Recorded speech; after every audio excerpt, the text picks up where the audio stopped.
Hi, welcome to the Indie Wine Podcast. My name is Matt Wood, and this is episode 80. Today I'm talking with Whitney Nell Stewart, PhD. Whitney is a historian and director of collections and education at Coastal Georgia Historical Society on St. Simons Island. She also wrote the book This Is Our Home, Slavery and Struggle on Southern Plantations, where she brings to life the homes of enslaved black families on 5 southern plantations. Her next book will deal with the connection between winemaking and slavery in the early U.S. Whitney also has a wine education from the WSET to go along with her work as a historian. I hope you enjoy our conversation. One last thing is that Sydney Love comes up in our discussion, and a posting by Sydney is how I first learned of the work that Whitney was doing. You should check out Sydney's Red Drink Substack if you haven't already. Okay, here we go.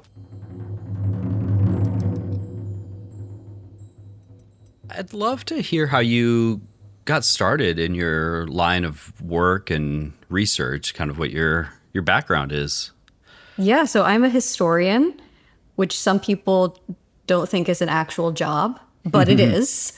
I received my PhD in 2017 from Rice University in Houston, and during my studies, I focused on the history of slavery in the American South. It's a kind of very important, and even though it is in the past, timely investigation of freedom and unfreedom, labor, economy.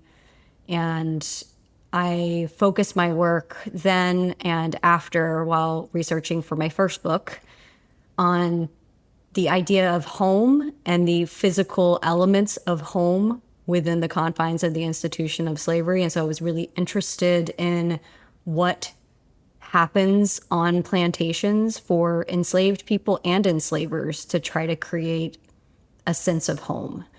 And it was while doing research for that book that I came across several instances of enslavers writing in plantation journals, diaries, agricultural periodicals about their interest not only in cotton, sugar, rice, the kind of usual things that we imagine, right? The kind of staple monoculture crops of the American South in the 19th century, but that they were also interested in wine as a potential slave-made cash crop. And that just really made me want to know more about how something that I think for many people in contemporary America maybe seems like this elite pleasure or something that just kind of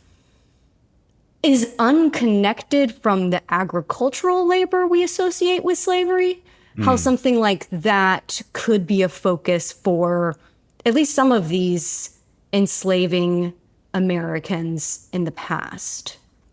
And so I kind of took note of it, finished writing my book, but knew that when I was done with that first monograph, I wanted to dig more into this history.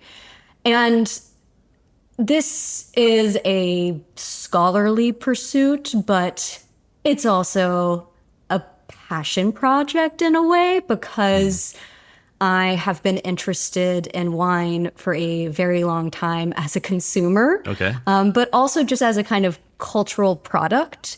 I, like so many people who had the opportunity, jumped at the chance of studying abroad when I was an undergrad.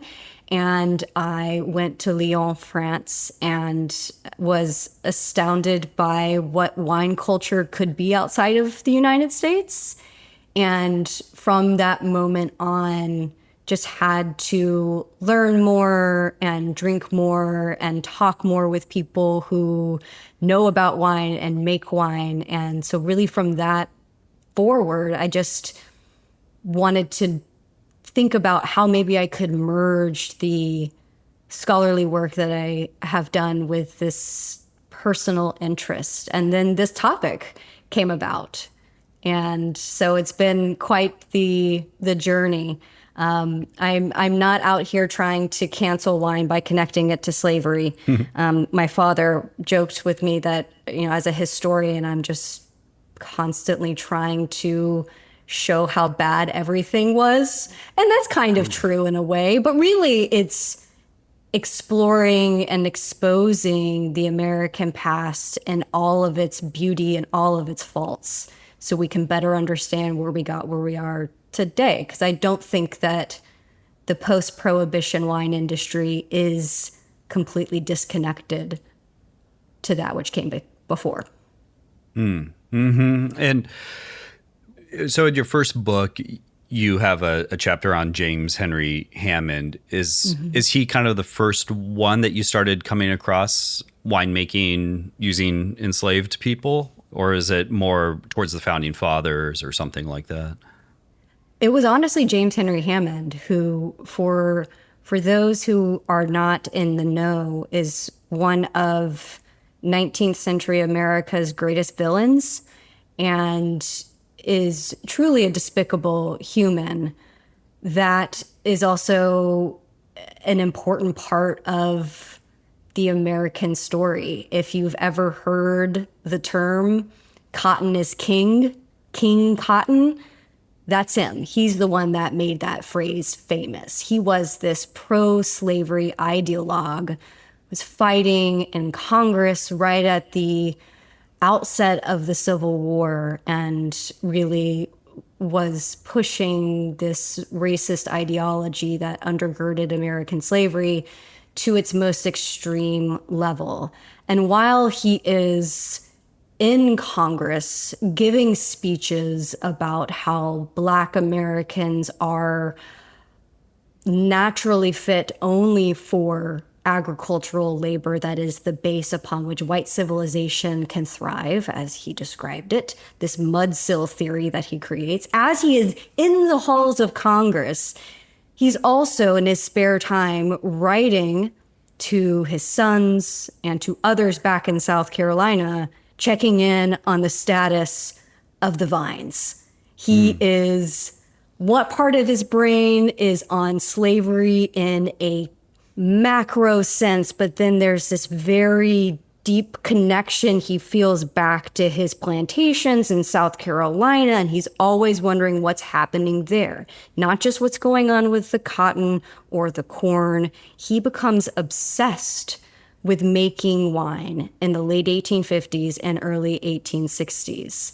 And it was that moment when the war is breaking out, when the nation is crumbling, and yet he seems to just really be concerned about making sure that the vines are pruned in a particular way. He sends one of his enslaved children, and you heard that correctly. This is a free white man with whom he has multiple children with at least two of his enslaved female laborers, Sally and Louise Johnson. And one of them named Henderson, like son of Henry, James Henry Hammond, he apprentices to a German viticulturist, Charles Axt, in nearby Augusta, Georgia. And so he's not only growing the grapes at Red Cliff Plantation and bricking a wine cellar to hold wine that he purchases elsewhere. By the way, I found out recently he loved Ruinart, which, as someone who also loves Ruinart champagne, that's where my dad is right. It did kind of ruin that for me. Ruin it a little bit. Ruinart, indeed. He's not just interested in these aspects that I've seen elsewhere on plantations. It's also the fact that he is having an enslaved laborer, who also happens to be his son, become a skilled vigneron. And that just, again, blew my mind. And I hadn't really engaged with that. And it led me down a path that then I would go backward in time from the 1860s to explore all of these moments. In the 1820s, there's this flourishing of American agricultural periodicals, and throughout them, you see Southerners across the region talking about We need to make sure that we know how to do this agricultural work, because this can be a thing that helps to mitigate the difficulties we're seeing with cotton, for instance, the economy, the markets going up and down with cotton. How do we make sure we have a crop that's a bit more stable? Then you go backward in time from that and you see those founding fathers that you referenced, Thomas Jefferson, James Madison, George Washington, all of whom were pursuing viticultural and vinification work on their plantations. And then backward in time from that to the very origins of European colonies on North America. We're talking 1619, that we know French vignerons were being imported to the colony of Virginia to try to make sure that those colonists could grow grapes and make wine. And I think that 1619 year, maybe it's just a coincidence, but 1619 is the year that the first enslaved Africans arrive in Virginia as well. And so this is a very long story where these connections between wine and labor, unfree labor, bound labor, are showing themselves in American history. I know you said James Henry Hammond, he seemed to be concentrating on grapes, but from this earliest time, is that concentrated on grapes, or is it more apples and other fruits, sort of country wines, I guess we'd call them? Or has it been grape-based from the start in what you've found? There's just as there is today, still a hierarchy of fermentables, I think you could say, where grapes are seen, and specifically Vitis vinifera, European grapes, are seen as the most perfect iteration of what we would call wine. And in many ways, what so many people just assume wine is, that wine is a fermented beverage made of Vitis vinifera, right? And there is, from the 17th century, a desire to make wine specifically from grapes. Now, this is also happening alongside domestic wine production, that kind of country wine that you're talking about, co-fermentations, wine made of currants and berries and roots and all different kinds of, really anything that can be fermentable. We see recipes in cookbooks that folks like Martha Washington owned that have recipes for wine.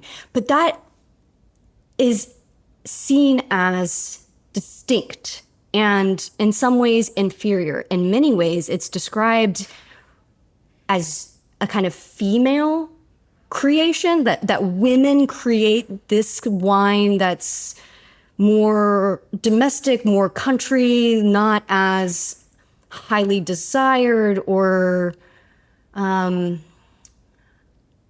not as ideal of a wine as the grape wine that is cultivated and carefully manufactured by usually male European viticulturists. So there is this, from the 17th century on, all kinds of fermentation are happening. We know that enslaved people are fermenting anything they can get their hands on to make different kinds of wines and beer and cider and liquor. It's harder to document, but we do know, for instance, my friend and fellow historian Sydney Love has been doing research at Monticello, where we were both researching last year. And in working with archaeologists, she noted multiple kinds of fermentables that have been found in and around slave cabins, the remains of those. So enslaved people also could be making these kinds of other types of wine. So it's not just gendered. In many ways, it's also raced in this, and that the kind of white male ideal of grape wine is supposedly better than the other kinds. But again, it's all happening at the same time, but not all types of wine get the same kind of interest. Right. It seems like from some of the speeches I've heard you give and your other writings, they were importing winemakers as well as foreign grapes. Like I think you had George Washington importing Verdelho, and they were bringing winemakers from France or from Italy, and so that seems like a clear dedication to having, I guess, higher quality wine. However you want to define quality, right? Yeah, well, yeah, I guess quality from their perspective. Yeah.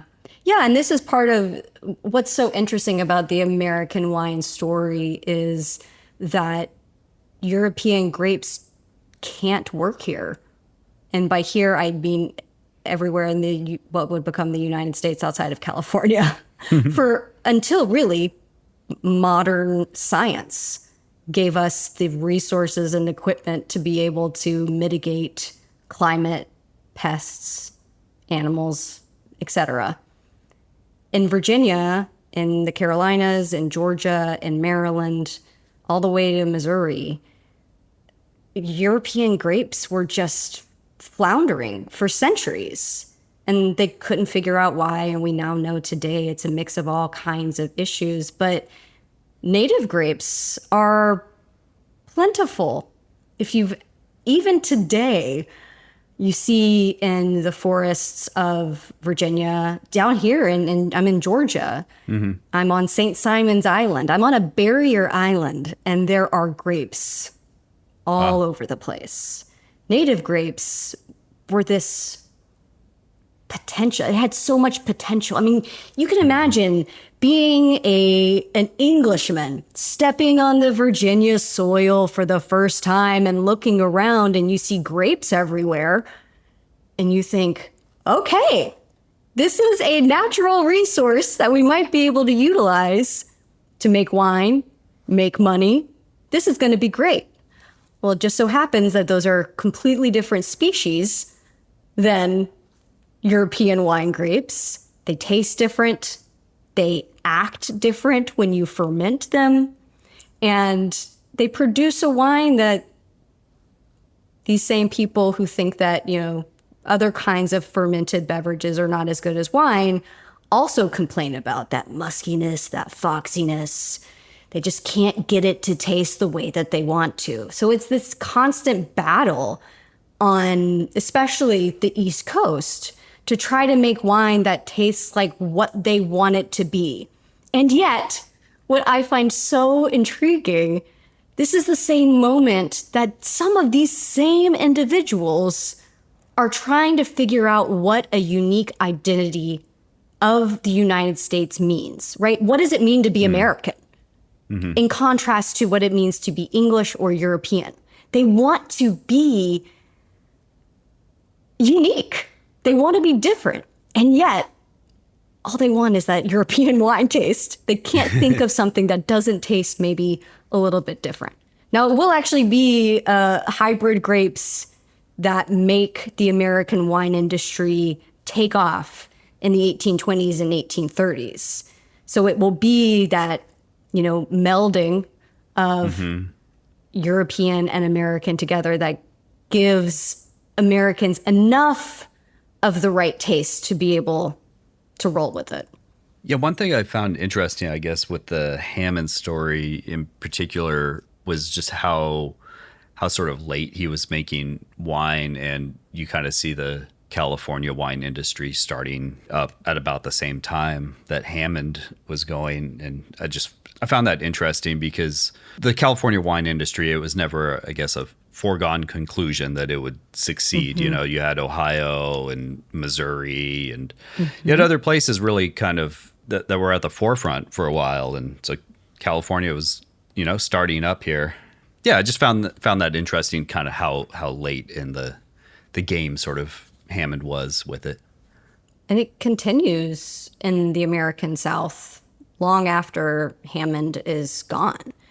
We see Sidney Weller, who starts the Madoc Vineyard and Winery in North Carolina in the 1870s, 1880s. You have the Monticello Wine Company in Charlottesville. I mean, there are, into Reconstruction, into the late 19th and early 20th century before Prohibition, you still see wine being produced in the American South. We actually even see some vineyards employing both white and black laborers next to one another. That Madoc vineyard that I mentioned before, Sidney Weller, we have these great sketches from a European immigrant who went to work there of black and white men working side by side in the cellar. And it's this moment, right, of the promises of Reconstruction and what racial reconciliation and equality might look like after the horrors of slavery. And you even see that in wine cellars. So this history continues long after. And I mean, I'm really focusing in my work on the 18th and 19th centuries, but someone like Sidney Love, who I mentioned before, is looking at some of the 20th century history of places like Virginia. And we often think about the kind of flourishing of Virginia wine coming not until the late 20th century, but there's stuff happening all across the South, all through the 19th and 20th centuries. Yeah, I just wanted to say I really enjoy Sydney's writing. We've never met, but we've exchanged emails and DMs and stuff. And yeah, Sydney's writing is really, really great. And it seems like she's investigating some really interesting topics. So she's a rising star. To a certain extent, they looked at winemaking or grape growing as a diversification, though, of crops, kind of working along with tobacco and cotton, something to protect against the, I guess, like price fluctuations or crop failures. Is that right?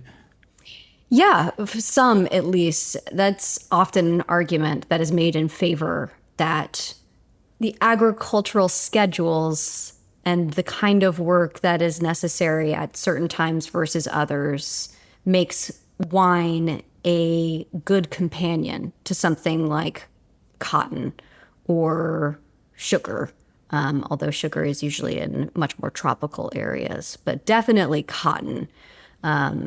In a place like Virginia, tobacco just depletes the soil of nutrients, and wine is looked at as something, since grapes can grow in fairly poor soil, that's also seen as something that's appealing about wine. So not just diversification for economic purposes, but also the environmental differences, right, of what kind of soil is required. And we see this in the Carolinas as well, where there are advocates for winemaking who say we can use the sandy hills where nothing else can be grown to make wine. And isn't it perfect that the people who know how to make wine are free white European laborers? Let's bring lots of them over. And they're saying this, by the way, just in the moment after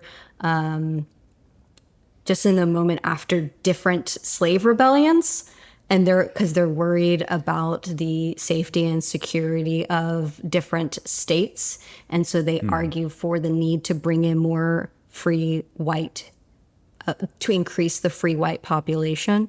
And they're like, we have this land, these sandy hills, you can make wine there. Guess who knows how to make wine? And so for them, these kinds of things are connected as well. So it's so interesting that you have these different arguments, labor, economic, environmental, and climate, all kind of happening at the same time, and in many ways supporting each other for why this kind of cultivations should be pursued and experimented with. That's also a thing, is that the early 19th century is this moment of heightened agricultural experimentation. It begins with folks like, George Washington is interested in experimentation in agriculture, but it flourishes in the 1820s and 30s and 40s with dozens of different magazines and newspapers and journals that are all interested in charting the experiments in every kind of agriculture and husbandry and machines and anything that they could possibly tinker with. They're like, let's try this. And wine's all over the place there. Yeah, I did a episode on that, kind of the golden age of pomology, they call it, at least out here, or that's the term I've seen. But yeah, everybody planting 40 varieties of pears or grapes or wheat, whatever they can get their hands on, and kind of brought a lot of diseases and pests and things like that, along with the good things and the new varieties of fruits, and that cross pollination sort of between Europe and America and the different coasts. Yeah. And of course, it goes the other way, right? Which is how the phylloxera epidemic happens. Yeah. But it's a part of all of this conversation, and yet wine is somehow slightly different because it always has this almost mythos around it. It has the sacred religious elements. It has this moral overtone. In an era where drunkenness is supposedly rampant, you have the increase in temperance movement, and wine is seen as a more moral choice than the bane of whiskey and rum. And so there's always this slight kind of tinge, maybe like a Merlot colored lens to this conversation that makes it different than so many other kinds of crops and products, American products. Along with the winemakers that they were importing from France and Italy, they were importing other laborers as well? Or was it just the sort of winemakers? And I guess I was wondering, is there any sort of like indentured servitude or anything like that with other folks that they're kind of bringing from Europe? So the 17th and 18th century vignerons often were indentured. So the earliest French vignerons who are brought to Virginia in 1619 write back that they are being treated like slaves, and they have to work a certain number of years and in order to be free to pursue their own agricultural interests. And 150 years later, Philip Matze, who is a Italian, he's so many things, but he's an Italian immigrant who comes over to Virginia in the 1770s and is very good at making the right friends. Just a side note, he's also good at making enemies as well. But he's very good at making important friends, including Thomas Jefferson, who steers him toward a piece of land adjacent to Monticello. And being from Italy, he believes that only Italians can make wine. And so he, quote, imports a number, I think it's something around 7 to begin with, Italian viticulturists, Italian laborers who are indentured to him and who, just like those vignerons back in 1619, claim to be treated like slaves, even though they are actually laboring beside enslaved people, because Philip Matze hires enslaved laborers from friends like Thomas Jefferson and Thomas Adams as well. So we do know that there is this spectrum of unfree labor that is being used in the early iterations of the American wine industry. There are complaints that Nicholas Longworth, who is said by some to be the father of American winemaking, he has a vineyard and winery in Cincinnati, Ohio, makes a sparkling Catawba wine that becomes famous across the United States. Yeah. But he uses tenant labor of immigrant families who themselves complain that they are being paid almost nothing and treated very poorly.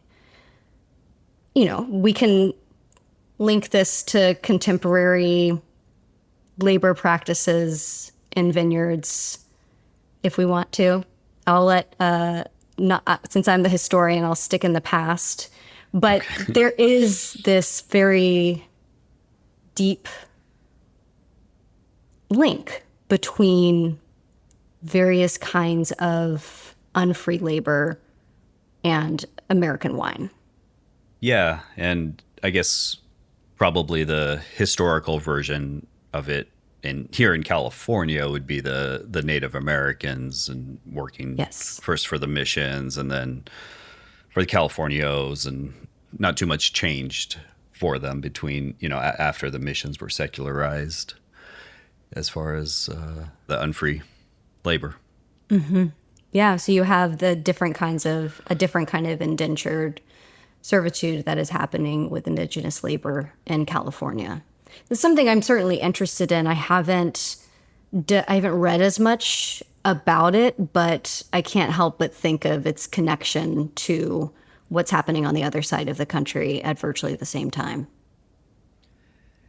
Yeah, and I guess the California, in California, it had kind of the religious overtones to it also. I guess was a big part of it, And the kind of civilizing mission. Yeah, exactly. Just, I guess the one race viewing themselves as superior, that part is not any different. It was just very religious based, I guess, here in California. That hard work in the cellar or the vineyard was kind of part of the experience or the education. In your first book, you had a term that was kind of new to me, which was material culture methodology and studying human objects and how they might have been used. And I was kind of wondering what you have found or been able to uncover as far as physical materials, maybe either with Hammond or any others. The coolest experience that this history nerd has ever had was last year in March when I was at Redcliffe Plantation, which is James Henry Hammond's plantation on Beach Island, South Carolina, which sounds like it's going to be on the coast, but it's not. It's actually on the border, really, between Georgia and South Carolina. So this is like upcountry. This is like, this is cotton, not rice kind of country. Mm-hmm. But at Redcliffe, March 2024, was Descendants Day, which was a really meaningful event that I got to be a part of, where I met descendants of the plantation, both black and white, including some of whom I wrote about in the book.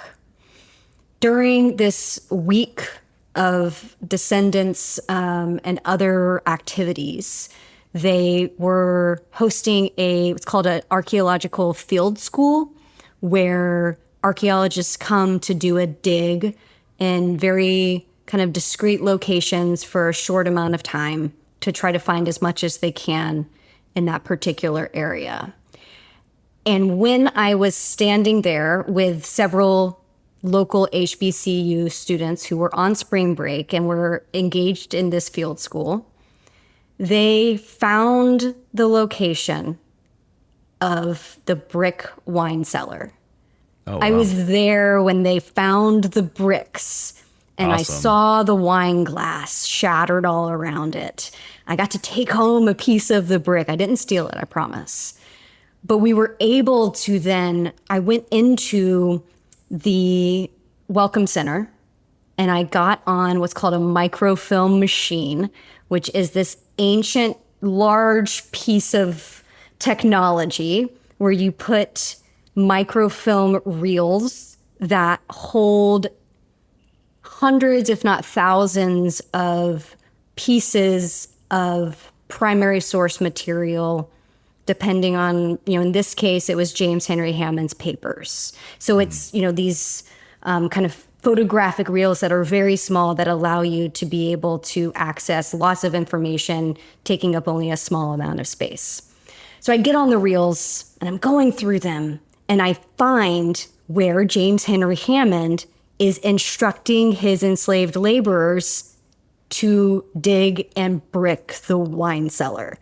And he's describing what's going to happen in the wine cellar. And he can't wait to try to make champagne in it. Because isn't champagne so easy to make? Yeah. And so I was connecting the archival written documents with this place and these physical objects of the wine glass and the brick.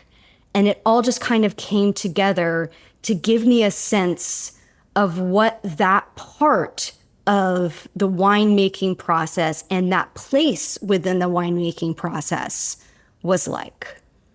So that's where, for me, the kind of physicality is really important, the materiality. There's also something to be said about the experiential element. So this is going to sound kind of crazy for a historian to say, because obviously we cannot live like those in the past really did. When I'm walking around Redcliffe Plantation, I'm walking on a landscape that has been dramatically transformed over the last 150 years. There are forests where there were not forests when James Henry Hammond lived there. There are slave cabins that are no longer in the landscape when they would have been there during Hammond's time, right? So I'm walking around, it's very different. But there is something about being in these spaces when it's 95 degrees and 80% humidity, and you're standing there sweating your butt off, and you can just begin to feel something about the place. Now, I took that as a part of my first book to really try to, just sit with these places, with plantations, with all the horrors experienced there, right alongside the beauty that you can still see at many of them. For this new book, the experiential elements have been walking with the head of gardens at Mount Vernon and picking a Scuppernong grape off the vine and eating it for the very first time. Having never had something like that, it was an experience. And it gave me a sense of why some people were so against this grape being used for their lofty winemaking. So even though we often think about history just existing in books, it's through objects and through being in places and experiencing something not exactly like what people in the past did, but to just give a little inkling that can open your mind to understanding more and wanting to know more about the past. It sounds like a real powerful experience being able to see the brick there and take a piece with permission. And Yes. That's interesting too that he wanted to try to make sparkling wine or champagne. I mean, at least like in California wine history, it's kind of littered with people that really wanted to try to make sparkling wine and just lost so much money and so many years of time trying to do it. So he like everybody else kind of wanted to start off with the most difficult, it seems like. And I wonder if there wasn't if the Nicholas Longworth sparkling Catawba hadn't made such an impact in the United States, if he would have tried the same way. I know that he did love champagne. He ordered enormous amounts of champagne from France. So he loved it. Maybe he wanted to make it partially for that reason. He also was going broke. So, wanted to save a little money perhaps. But knowing that he was growing Catawba, and he was growing several other hybrid grapes. And I haven't found direct evidence that he tasted a Longworth sparkling Catawba, but so many people had and wrote about it in the same kind of periodicals that he was reading, that it makes sense to me that he would think these kinds of grapes make good sparkling wine. So I'm going to try to make it. Yeah, But he's just so flippantly condescending about it. He's like, can't be that hard to make.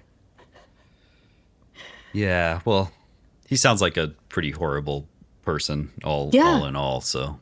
Yep.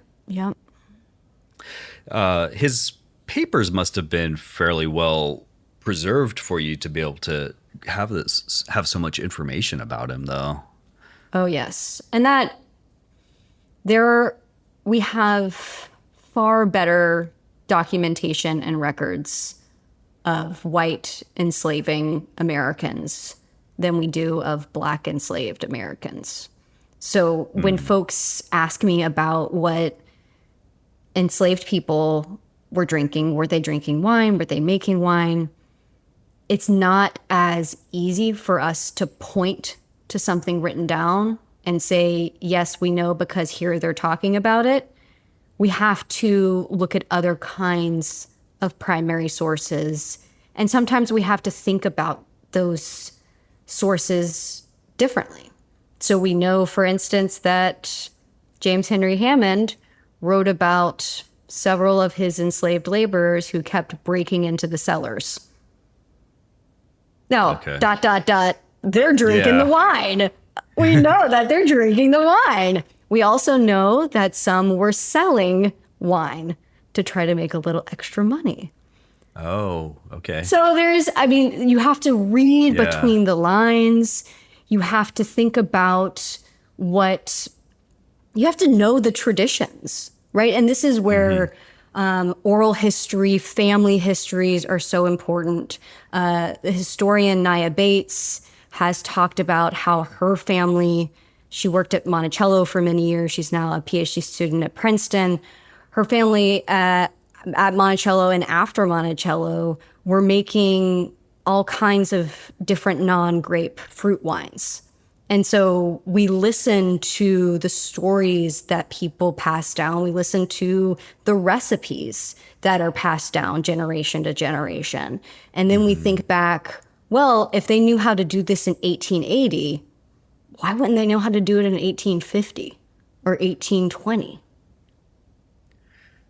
Right. There wasn't necessarily any knowledge that had been gained in between those years. I mean, Pasteur was around then, but they wouldn't have probably come across his writings at that point. Yeah. I want to ask you about you're writing this new book, I guess tentatively titled Bitter Vines. What's that book going to be about? Thank you for saying tentatively titled, because having written one book, I know how easily changeable a book title is. And right now, the full title is Bitter Vines, Slavery, the South, and the Roots of American Wine. And that has changed over the past 6 months. So let's just keep saying that it's tentative. But really, it is the story of American wine's origins in the American South, and how the place and the people made American wine what it was in this region that is so often forgotten in wine history and not associated with wine. If at all, it's associated with muscadine, maybe a scuppernong if you're from North Carolina. But California and post-Prohibition history so overshadows this earlier history, which I argue is imperative to understand if we're to grapple with the developments in 20th and 21st century wine culture business. And really, if we're to understand the development of a number of issues in American history, economics, identity, labor, freedom, conversations around wine are connected to conversations of the most significant elements of American life. So it's in part to shed a light on the role of the American South and of Southerners, Black, white, indigenous, free, enslaved, immigrant, but also to say we need to really look at history to understand where we are today. I meant to ask you earlier, but how has sort of your more formal wine education helped you? Well, I have a level 2 certificate in wine from the Wine Spirits and Education Trust, which I studied for and passed while I was a fellow at the International Center for Jefferson Studies at Monticello.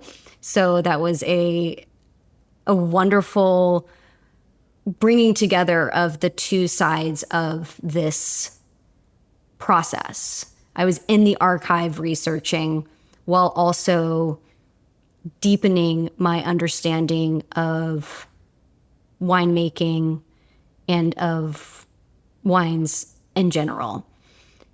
I have been working for many years to understand what's called paleography, so handwriting.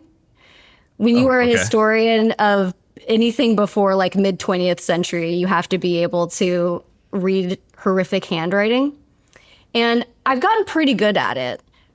But when there are words that you don't understand, even if they were typed, then you aren't going to be able to put them in context to decipher a sentence, if that makes sense. So I know, for instance, because of my wine education, the various elements, physical and otherwise, climate, etc., that grapes require.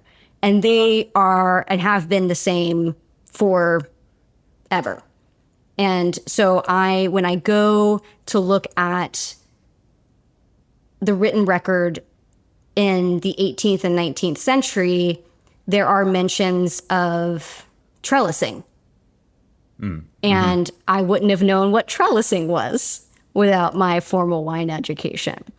There are mentions of acetus fermentation. There are mentions of types of grapes that I may not have known was a species or a variety if it weren't for my formal wine education. And so for me, it's been incredibly helpful as a historian in the archive to be able to decipher the primary sources, because without deciphering those, I can't begin to piece together the story. I need the puzzle pieces to then put together the narrative to tell this story of American wine. Is there anything else you'd like to talk about? Anything you feel like we missed or glossed over?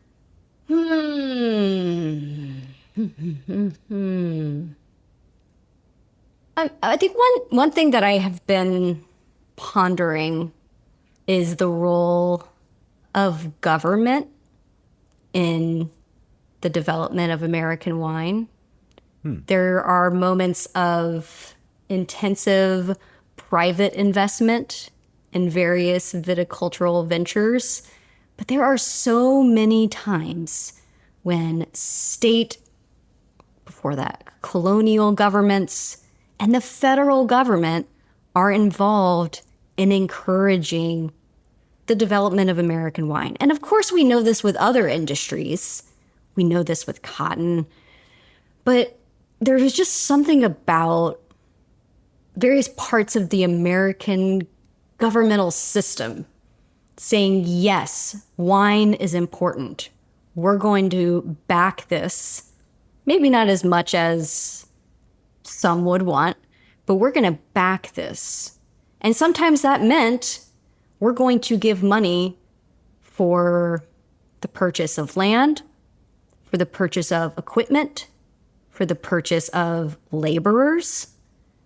That government involvement also meant the sanctioning of the use of enslaved labor in the American wine industry. So it's not just individuals out there trying to grow grapes and make wine. There's this more concerted push and belief. However, faulty that belief might have been, that this could really be something good for the United States. It's really interesting. I wasn't familiar with that. I guess for me, only really like some early University of California things like that, where they were, putting money towards the research. But yeah, I was totally unfamiliar with any larger United States based push for wines and grapes. There was a public vineyard in Washington, D.C. that was funded by the American government in the 1850s. Wow. Was it used as kind of a research vineyard? Research vineyard, okay. In the hopes that then they would be able to communicate best practices, most, different types, what kinds of grapes you should use depending on your climate, et cetera, to be able to dispel some of the myths and then encourage the, quote, right kind of viticultural work to be able to make this industry thrive. Yeah, I mean, that's pretty much exactly what the California ones were set up for, 50 years later, though. Yeah. So. And hundreds of years earlier, actually, in the 1730s, 120 years earlier, here in Georgia, the Georgia trustees, when Georgia was first founded as a colony, had a public vineyard in a public garden that included a vineyard in Savannah for that same purpose. And so the same things were tried and tried and tried and tried. And in that failure, I don't see a story that doesn't matter. We're so obsessed with success in this country. I think the failures are as illustrative about what matters to Americans, how we want to pursue our American dreams. And in those failures, we can learn just as much as in our successes. Well, yeah, that's totally true. And I'm still trying to wrap my head around that early of sort of, those research vineyards, and that's really cool. That's super, super interesting. Yeah. I agree.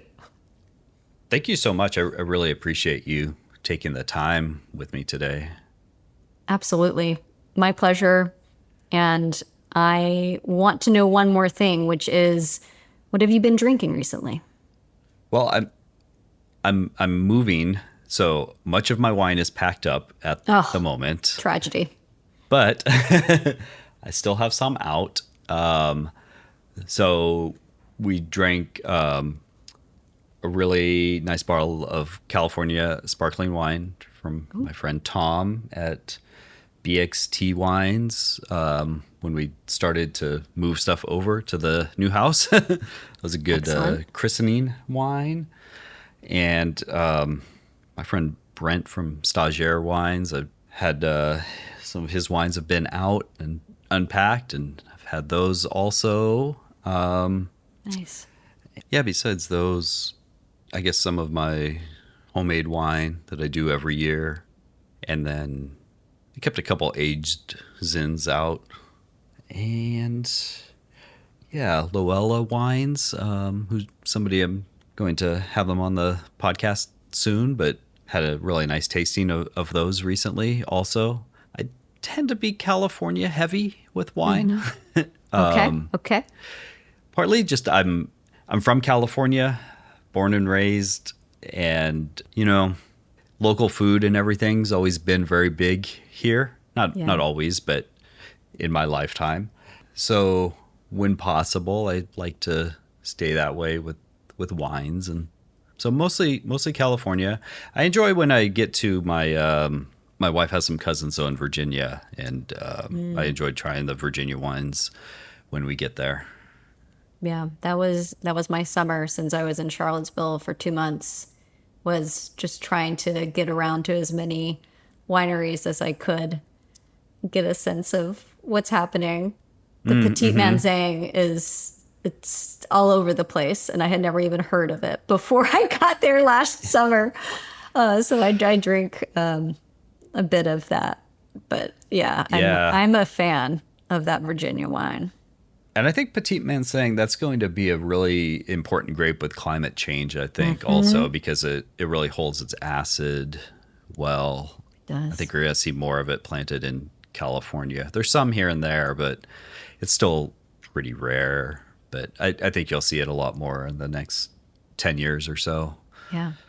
Anything that you've been drinking that has been great? Oh, I mean, I had some bottles left over from my Virginia travels. The Jefferson Vineyards is now owned by Monticello, and so I would get a discount there, which is great. Okay, nice. When I was a fellow, and so I tried all of their whites are quite nice, and it was really just exploring the Virginia countryside. There are a few places that are still making Norton and Catawba, or I shouldn't say still, are now making Norton and Catawba, both of which are grapes found by Southern enslavers that then helped to kickstart the American wine industry in the 19th century. So that was exciting for me to actually be able to try those wines. And when I do talks about my work, I like to have a tasting component as well. So I hope now that I'm in Georgia, I can try some of the other kinds of native and hybrid grape wines that are on the East Coast. Particularly, I have to get myself a bottle of some Scuppernong wine.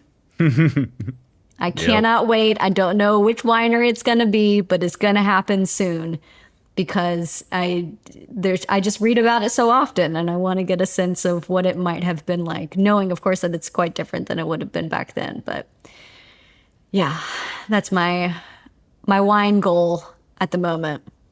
Very good. We of course don't get as many hybrids out here, but Matt Neese, who I've had on the podcast of North American Press, he makes a sparkling Catawba. I've had that too, yeah. So that's and of course does other really great things with hybrids. Yeah, the Commonwealth Crush in Charlottesville is doing some cool co-fermentations. I'm familiar with them, but I haven't tried the wines yet. I need to try them, either ordering some or next time we go to Virginia. Absolutely. Thanks for listening today. I really enjoyed speaking with Whitney and learning more about this connection to winemaking and slavery in the early U.S. and even the pre-United States. Some of the similarities to how California evolved really blew my mind also. Besides the obvious use of enslaved labor in both cases, you have the experimental vineyards and, of course, the desire to make sparkling wines. You can find more about Whitney at whitneynellstewart.com or follow her at Whitney Nell Stewart on Instagram. You can follow the podcast on wherever you're listening and the Instagram at Indie Wine Podcast, and feel free to email indiewinepodcast@gmail.com with comments, questions, or feedback. If you're enjoying the podcast, I'd love it if you told a friend or wine lover about it and help spread the word too. Rating, Reviewing or donating at patreon.com/indiewinepodcast also helps a lot. It all goes to offsetting podcast expenses like gas money, podcast hosting, research books and websites, and allows for more episodes. We'll be back soon with another episode. Have a good one.